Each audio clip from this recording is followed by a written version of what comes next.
Hi, this is Craig Stocks here at Utah Desert Remote Observatories. You can find us online at utahdesertremote.com. And today I'm going to do something a little different. This is an image of IFN, which is Integrated Flux Nebula. You may or may not be familiar with this. It's a more recently discovered form of nebula. These are dust clouds that, rather than being in the plane of the galaxy, of the Milky Way Galaxy, they're actually outside the main plane of the galaxy. And rather than being illuminated by just one star, it's actually illuminated by kind of the combined light of all the stars in the galaxy. So it's something a little different. And in this case, this is one known as Mandel-Wilson 2, I believe, or the Angel Nebula. And you can see it's right by M81 and M82. And just to orient you a little bit, if you draw a line through M81 and M82, that goes right to the North Star, which would be up here a little bit out of the frame. This was taken with a Rokinon 135mm lens on a full-frame camera, but then it has been cropped a little bit, mostly from the top. So it's a fairly wide view. This was captured for an hourly rental customer, so this is his data and I'm using it with his permission. But this is to show how I go about processing this kind of an image that is detailed with a lot of IFN data. So we'll jump over and do that in PixInsight and then in Photoshop.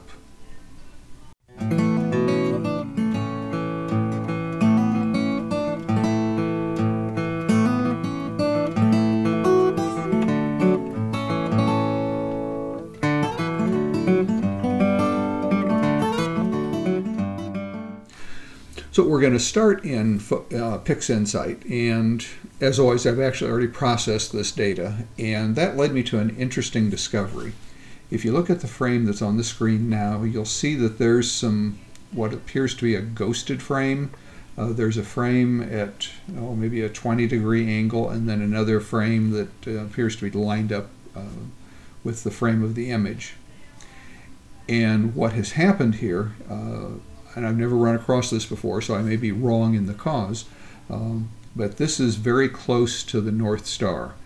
So when the telescope did its meridian flip, even though there's no rotator on this camera, so there's no way the camera physically rotated when it changed from west to east, the orientation was off a little bit just because of the nature of the very tight concentric circles near the North Star. So that caused a little bit of a shift here. So to fix this, I went back to my data and I ran it in two groups.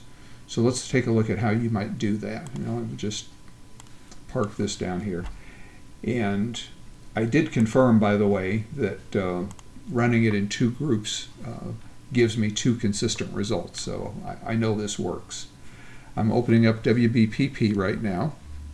And let's look at how we would set this up, because it's a little bit different. First, I'll open the light frames, and we'll go to the IFN here for Adrian, and here's the data. And you'll notice in the file name there, it's a fairly long file name, but it ends in either an E or a W. So those are whether the scope was peer east or peer west. So let's go ahead and just select all of these. And normally I would then go to a directory and load all of the calibration data. I've actually already run this, so we don't need the calibration data, just to look at how to set it up. But I guess just for completeness, let's go ahead and look at it. I would just go to directory, and I keep a directory of all of my masters. So I don't know if I don't think I have a set of masters for the Rokinon, so we'll have to go to the calibration files. Here's the Rokinon with the mono camera, and I just select that whole folder, and that has all of the flat dark bias frames in it. And PixInsight knows how to interpret those and loads all of those details and puts them where it belongs. And we did pick up a couple of of odd flats. Sometimes the auto flat tool in Voyager gives me a couple stray 64 by 64 pixel images, so I just removed those. So let's look at the calibration tab, and here are our lights. We've got luminosity, red, green, and blue, and I'll just pick one of these and apply a value of 300 for a pedestal and apply that to all light frames. But now I mentioned that we wanted to separate the east and the west. So the way we're going to do that is we're going to come over here to the grouping keywords, and I'm going to click in the box by the green plus, and if we look at the file name, what comes just before east and west is 50, because it was a gain of 100 and an offset of 50. That's what that OF_50 means as part of the naming. So we want to use whatever comes after 50 as our differentiator. So for our keyword, we're going to put a keyword of 50, and we'll add that. And we want this to, you can apply it to either pre, post, or both. And we want to apply it to just post calibration. So I can click on the gear icon, and that'll move the check bar to both, and then to just one, and it just cycles through. So we want it under just post, and we can confirm that's right. If we look at the post calibration tab, we can see that we're going to get 2 luminosities, 2 blue, 2 green, and 2 red as master file outputs, and those are going to be for east and west. So here's our keyword of 50, and then east, west, east, west, east, west. And so at this point, I would change the registration reference image selection from auto to auto by 50, or whatever your keyword is. In this case, remember the keyword was 50. And what that's going to do is it's going to find a reference frame to register all of the east, and then a different reference frame to register all of the west. So they'll come out, each one will be an intact image, but they won't align with each other. We'll have to do that manually. So at this point I would click run, and as I said, I've already done that, so I'm just going to go ahead and exit. And let's look at the result from running the WBPP. We'll have a set of masters, so we'll navigate, in my case it's to my D drive, to the PixInsight swap files, IFN, masters, and here's the, you see red west, red east, green west and east, blue west and east, and then luminosity west and east. Let's just do the west. That actually had more data. It was about an hour more on the west versus the east. And click open, and that's going to open those 4 files.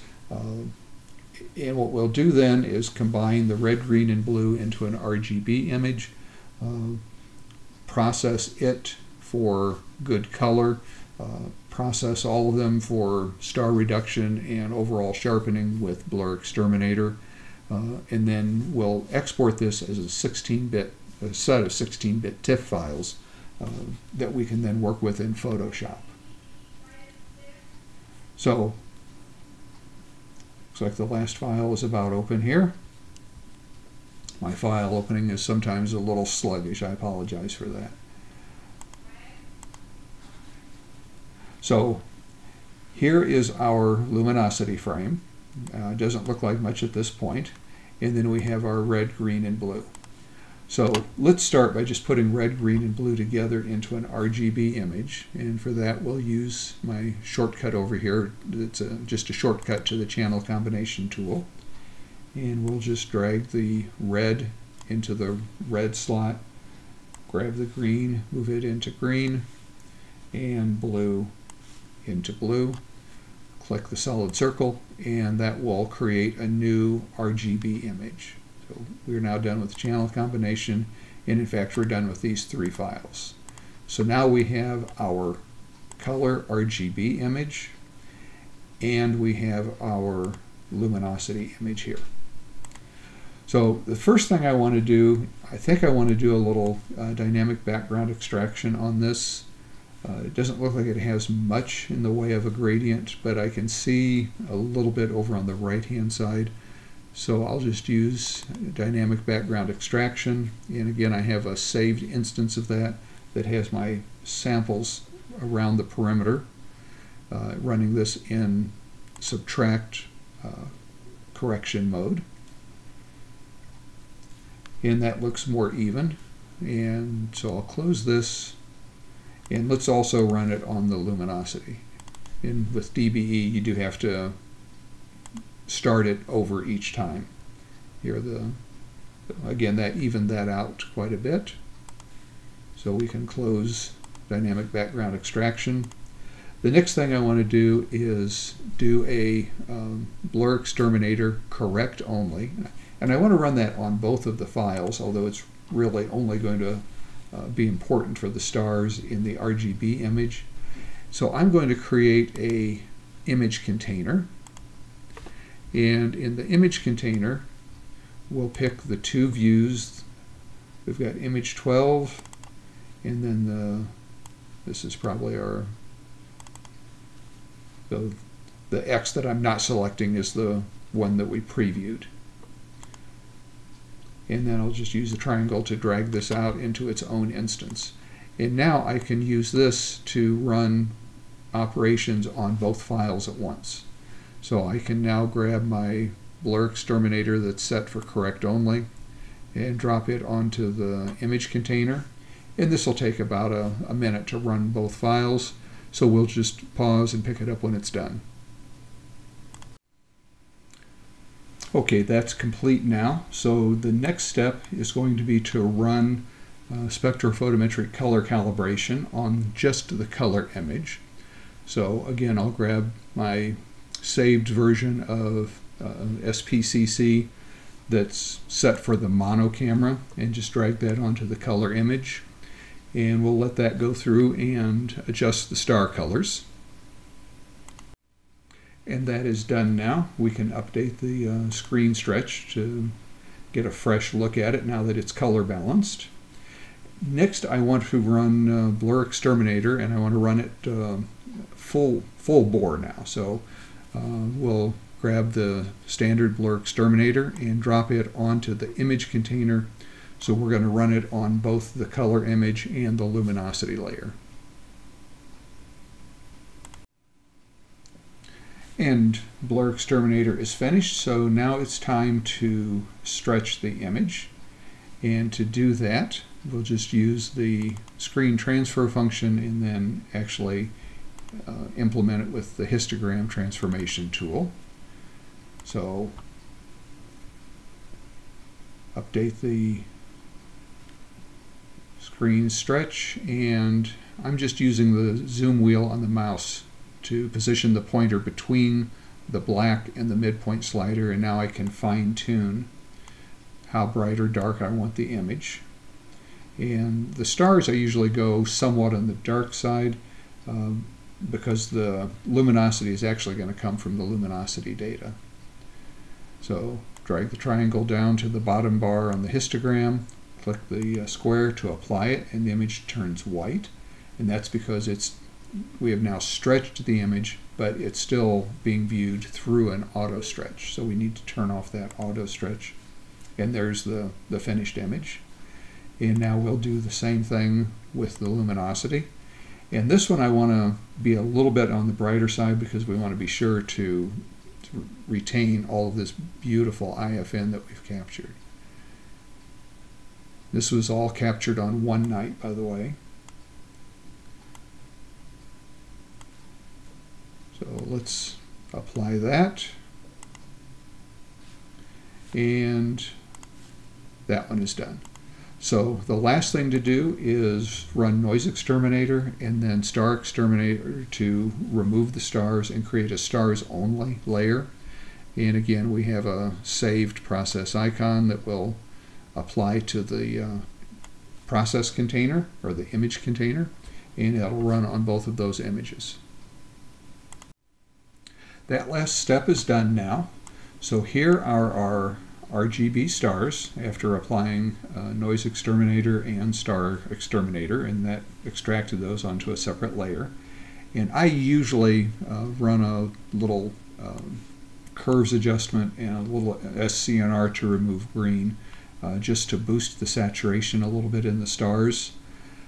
So at this point I would save that image. The luminosity stars we don't need, so I'll just close that. Here is the luminosity layer, and here is the color layer. And if you recall, this is just the west data. And we have similar data for the east side of the pier. And so what I'm going to do now is run through the exact same process with the data from the east side and save all of those files. So there'll be 3 files from west, 3 files from east, and then we'll go into Photoshop and we'll load all those up. And something that's a little bit different is we're going to be manually aligning these. Now you might wonder why I don't just crop it out of here. And the main reason is, notice how much got cropped off on the what it chose to use as the one that's at an angle. By aligning these in Photoshop, we'll have the full extent of both images, and that'll probably give us a little bit more flexibility in cropping. So with that, let's jump into Photoshop. So the first thing we need to do is open all of the files from PixInsight. So we go to File, Scripts, Load Files into Stack, and I apologize, that was on the wrong screen. This is the window that comes up. I've got 2 monitors here, so this window opens with the load layers, and we just navigate to the location where those layers are at, and that's going to be on my D drive under the IFN Angel. And so as I mentioned, we have both east and west. We have east and west RGB, east and west stars, which we're obviously going to need. And then we have the east and west luminosity. And we don't really need the luminosity stars because everything is aligned to these 2 sets of east and west stars. So click Open. That opens adds the files to the list, and then we click OK, and that opens these files now into Photoshop.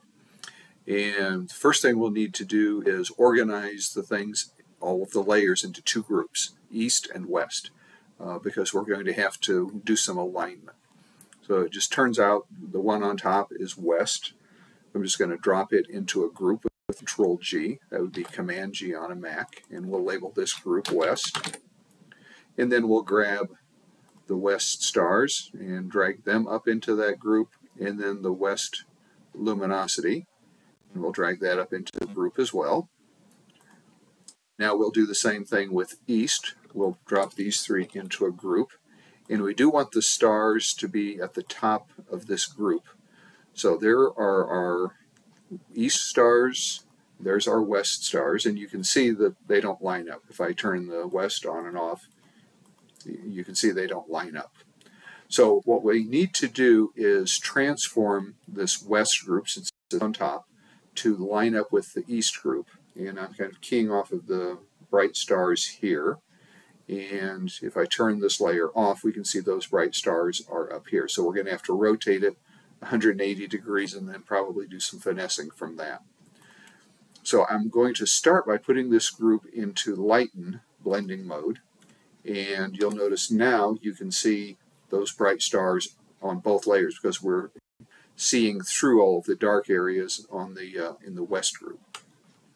Control T will activate the free transform, and we'll be using this little reticle here in the center, and we can move that around, but that's the center of rotation and also the center of expansion or contraction if we resize it. So to start with, we know we need to rotate, and there's roughly rotated. You can start to see the stars are lining up. And now I'm going to zoom in a little bit and get those stars better aligned. And now I'm going to come up into one of the corners, and it doesn't really matter which corner. This one looks pretty well aligned. And so now I'm going to change from lighten to difference blending mode. And what that does is let me really zoom in and look at the stars, and I can use my cursor keys now to nudge this layer around, or I can slide it around with just by clicking and dragging. And what I want to do is try to get the stars in this corner as perfectly aligned as I can. And right now those stars look real good.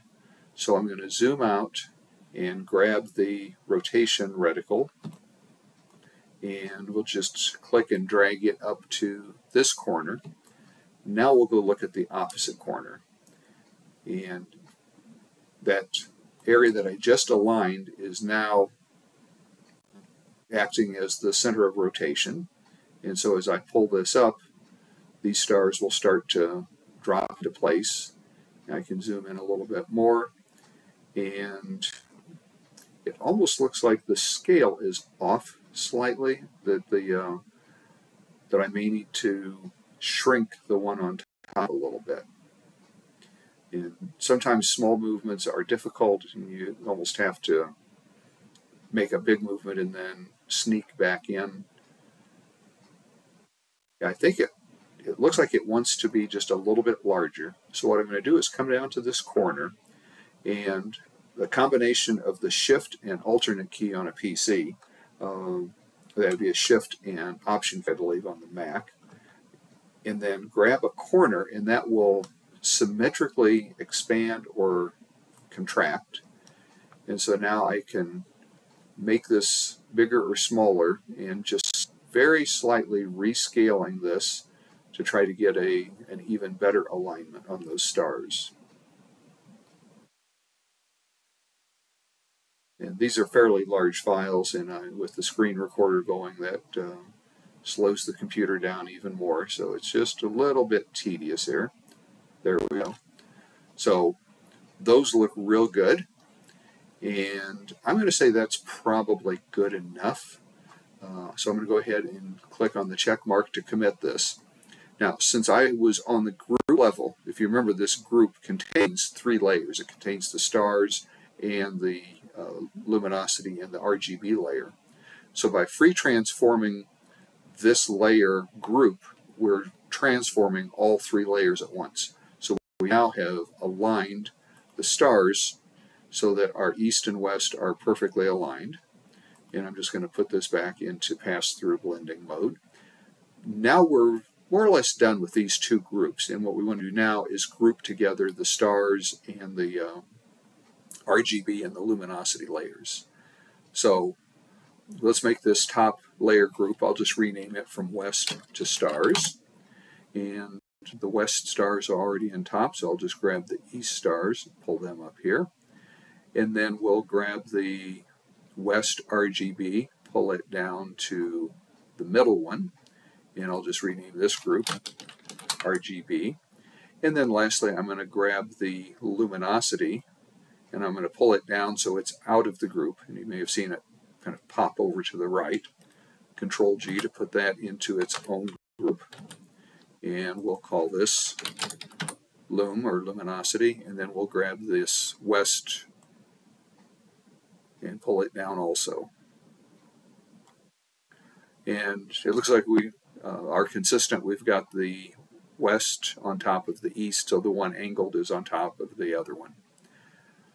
So to start with, I'm just going to turn off the stars. And let's turn everything off except the luminosity. So here's the luminosity. And what we want to do is blend the west data into the east data. We don't want to just replace it. We want to, just like you would when you're stacking, you would average these. The way to average 2 layers is to put the top layer in normal blending mode and then reduce its opacity to 50%. So there's 50% opacity, and that is now averaging these 2 layers 50-50. The bottom layer is 100%, and then the top layer is 50%, and so that leaves 50% from the bottom layer. And we'll do the same thing to the RGB. Pull it down to 50%. And we can do the same thing to the stars. We'll just grab this top layer, pull it down to 50%. The stars are actually pretty easy. There's not much you'll have to do to blend those. And again, I'm going to turn off the RGB layer. And you'll notice there's really very little color in this image. It's primarily a monochrome image. So we're really going to almost ignore the RGB data and mostly focus on the luminosity data. You can see that we still have this ghosted area on the corners that we want to eliminate. And so what we'll do is, you can see if I turn this top layer off, then that ghosted area more or less disappears. When I have it turned on is when we see it. So what I want to do is mask this edge of the one that's angled a little bit. So I'm going to add a layer mask, and then I'll just grab my brush tool with black as my foreground color, and you can just switch back and forth with the X key to exchange foreground and background. And 100% opacity, I can tap 0 to change the brush to 100% opacity. And now I can use the left and right bracket keys to make the brush bigger or smaller. And I'll just mask out the edges of the angled one. And then those will start to blend nicely together. And if we want, we could even expand our canvas a little bit. Let's go to the crop tool, and if we want to make the canvas a little bit larger to encompass some of that area that we are losing because of the rotation, we certainly can. The problem you run into is in those areas we only have the it would be what, the west data. So we would have to play some games with the mask and the opacity to bring that back in. I don't think I'm going to need that when I crop it, because the crop will mostly be in the central area. So I'm just going to undo that crop change and leave it the way it is. But if you did want to expand it, you certainly could. So let's clean up our luminosity a little bit. And there's some dark areas and light areas. We need to do some selective lightening and darkening just to even this out. So I'm going to add a blank layer, and this is within the luminosity group, but above the 2 pixel bearing layers. And in order to selectively lighten and darken, I'm just going to put this in soft light blending mode. And again, grab my brush tool. And if you recall, the way this works, anything that I paint black will darken what's below it. And anything where I paint white, tap the X key to change to white, will brighten what's below it. Now that was painting at 100% opacity and flow, which is more than we want. So let me just undo those 2 brush strokes, and let's change our opacity to 10%, which I can get to by just tapping the 1 key for 10%. Now when I paint with black or white, for instance to darken this corner, I can just gradually go over some of these areas that I want to even out, and I'm just using the X key to switch back and forth between generally darkening in the corners and then possibly lightening some areas that look like they have gotten too light, or too dark I should say, so I'm lightening those. And in general, just evening out the overall density so we don't have areas that are too dark or too light. And then we'll put and if you go too far or paint with the wrong color, just switch back from black to white or white to black. Sometimes you'll have bright spots around where stars were removed. You might also have some residual airplane trails. Here's a spot where a star was removed. And that's going to be probably on both layers. So I'm going to grab the remove tool, and we'll start on the top layer, and I'm just making the brush a little bit bigger than that big spot, and click, and the remove tool will remove that structure and it will blend it in with the kind of texture and structure that's around it. And then as soon as that's finished, we will do the same thing on the layer below it. So this is removing the 50% density.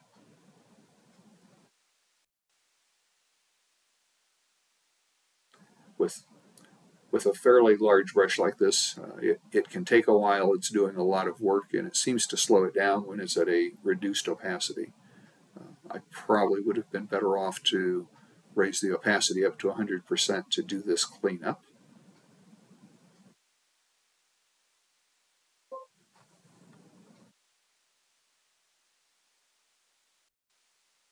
In fact, let's go to 100%.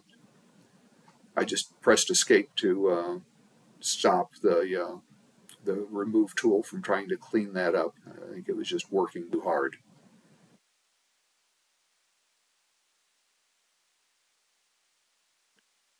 It's still having a hard time, obviously.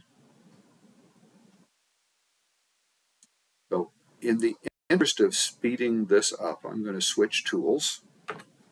I'm going to switch from the remove tool to the healing brush tool. And this is the one that I always used before they introduced the remove tool. The difference is you have to choose. It works kind of like the clone stamp. You have to choose an area to copy from. But it does blend those areas together. Let's do the one below. And sometimes you need to go over it a couple times to feel like you've got a good representative blend. And now we'll come up to, we've got some spots up here. So we'll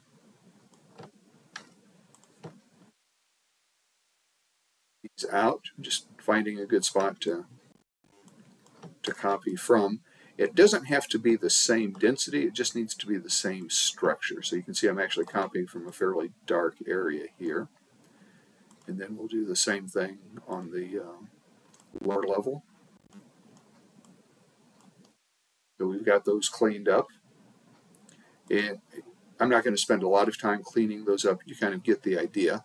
You can see it does leave usually some bright areas, so we'll come back to our burn and dodge, go back to the brush tool, and we'll just darken these areas down so that they blend in. And sometimes when you put the stars back in, you'll find that you made them too dark, but because everything is non-destructive, you can always come back and change it later. Here we've got what looks like some bright stars have a tendency to leave these bright areas. If you're not sure if it's from a star, you can just turn that star layer on and off. Let's put the stars in screen blending mode. So if you're thinking one of those bright areas is from a star, you can check that out by turning the star layer on to see if in fact there is a bright star there. So here's another spot down here where we have the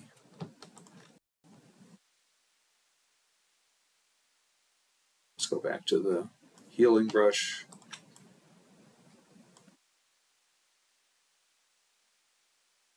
Put that up.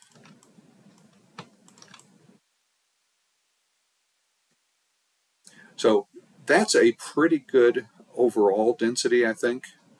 We'll want to add a luminosity or a levels adjustment layer and fine-tune the overall brightness here. And then we probably want to come into our galaxies and go back to our brush tool, and these are so bright we'll want to darken these down a little bit.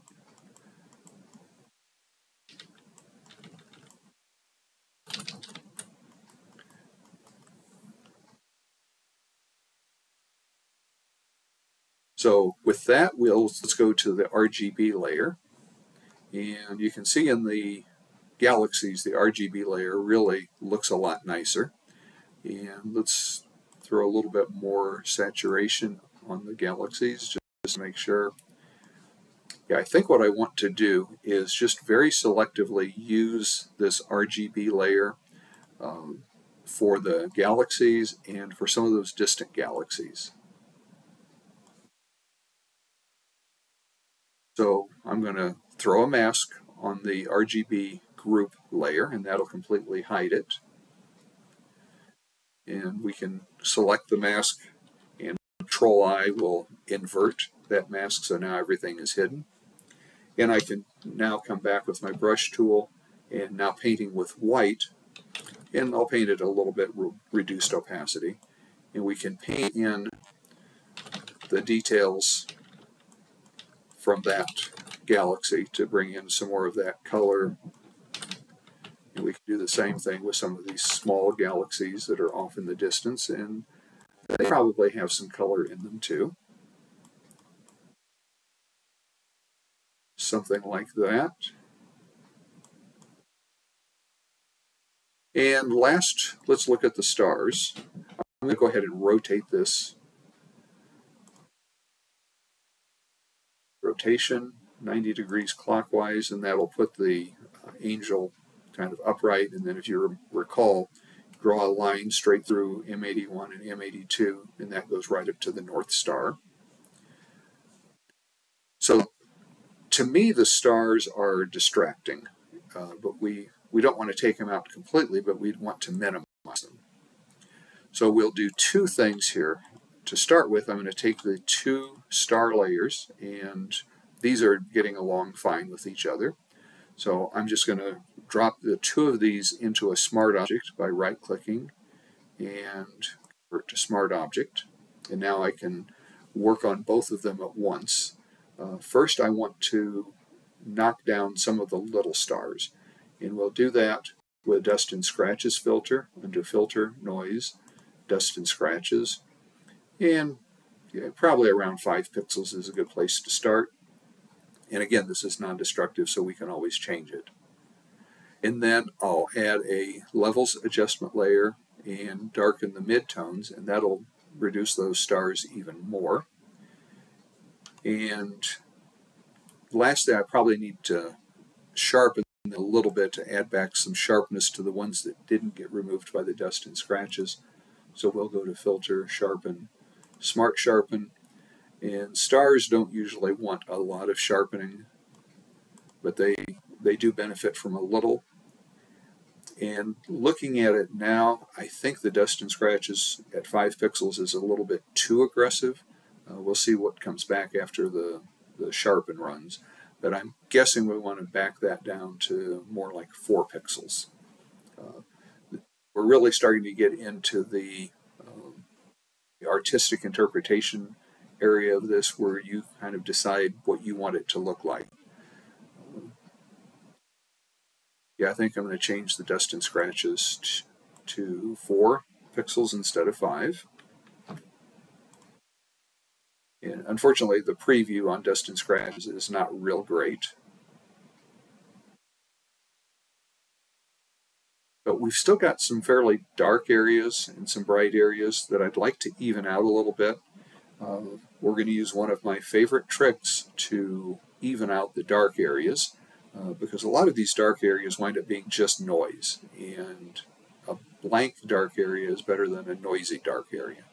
So what we're going to do is, and it usually works better with the stars turned off, so we'll turn off the stars layer group, and right above the RGB and below the stars, so this is the last thing that's going to be below the stars, we'll add a solid color.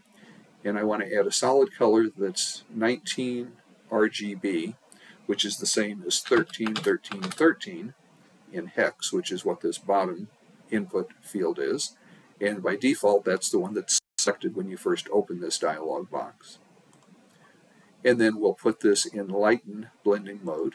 And what that does is lighten anything that's darker than 13, 13, 13. And that gives us a sense now that we have made some of the background too dark. So we'll come back to our luminance levels adjustment layer. And we want that generally you want this black layer, this that's in light and blending mode, you want it to just barely have an effect. So if you turn it on and off, you'll see it just in spots that you think really have problems, and it's probably even still a little too aggressive. So we'll brighten this up even a little bit more. So let's do a couple more things. We've got the luminosity layer looking pretty good, but I'd like to apply some filters to it. And so obviously we want to do those as smart filters. And like we did with the stars, we'll select both of these layers and right-click to convert to a smart object. And so now we're working with everything all at once. First, I want to add some sharpening. So I'll do Filter, Sharpen, Smart Sharpen. There's no one right answer here. Usually I will over sharpen a little bit. Then I'll mask some of that sharpening in areas where it created more problems than it solved. And some of these areas are still fairly noisy when we get away from the really bright part of the IFN. So every smart filter, or set of smart filters, I should say, every smart object comes with a mask for its smart filters. Unfortunately, each filter does not have its own mask, but we can get around that. So as soon as this is finished, you'll see the little smart filter drop down, and here's the mask for these smart filters. So I'm going to click on the mask, grab my brush tool with black as my foreground color and 100% opacity and flow, and we'll just remove the sharpening from some of these areas where it didn't seem to really help anything. Probably doesn't make a lot of difference, but I think it'll help in the long run. Now I'm going to convert this into a smart object again because I want to apply a different filter with a different set of masks. So I'm going to convert to smart object. And what we're going to do now is use that dust and scratches filter to remove some of this noise. So we'll go to Noise, Dust and Scratches, and I'm going to be a little bit more aggressive. I'll go up to something like 10 or 12 pixels here. And it obviously is much too soft in areas where there's detail, but in areas that don't have a lot of detail, it makes it nice and smooth. And then this time we'll just invert the whole mask and paint with white where we want to invoke this filter. So up here along the sides, and you probably can see this very well on the video. But what I'm doing is just painting noise reduction into some of these very dark areas that are noisy. And looking at it now, I think I can even push that a little bit higher. So I'm going to double click where it says Dust and Scratches and go up to maybe 15 or 18 pixels. Let's try 17. So now I want to add some local contrast. So again, we're going to convert this into a smart object. So now we have nested a sharpen and then a noise reduction, and then now we're going to do local contrast. And to do local contrast, this is actually a two-step process. First, we're going to go to Filter, Other, High Pass, and it kind of doesn't matter what you choose here because you can't really tell what it's doing, so we'll just click OK with a 200 pixel radius. Now, to the right of that high pass smart filter, you'll see an adjust icon. Double click on that, and that will open a dialog box where we can change the blending mode for this filter from normal to soft light, and that's how you apply high pass sharpening, or in this case we're using it for local contrast enhancement. Click OK. Now double click once again on the high pass filter. Now when you adjust the radius, you can see its true effect. What we're doing is letting it brighten the highlights and darken the shadows. What it's really doing is creating halos where highlights and shadows meet, and then those halos give the illusion of increased contrast or increased detail.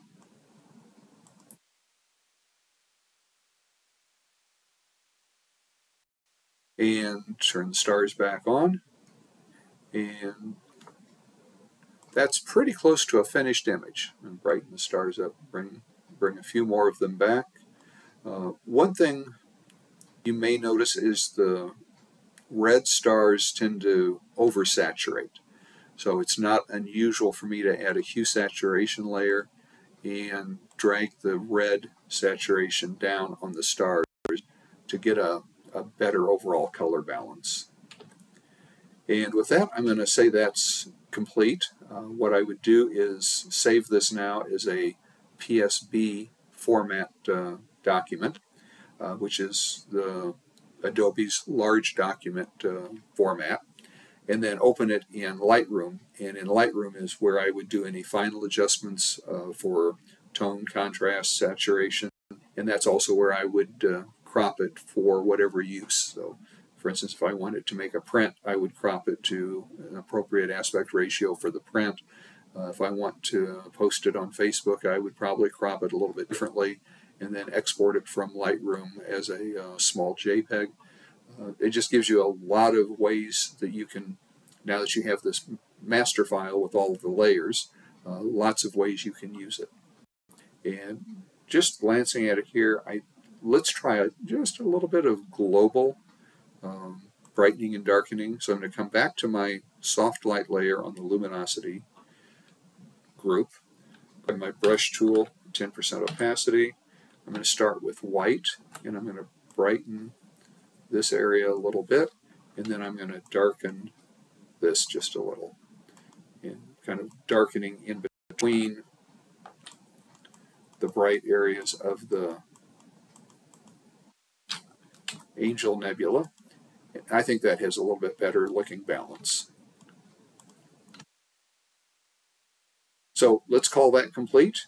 I hope you found this useful. If you have any questions, obviously drop those in the comments below, and I will try to answer those.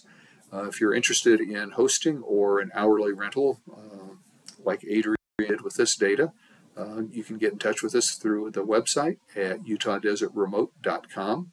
And with that, I hope you have a great day today and an even better night tonight under a clear, dark sky. Thanks.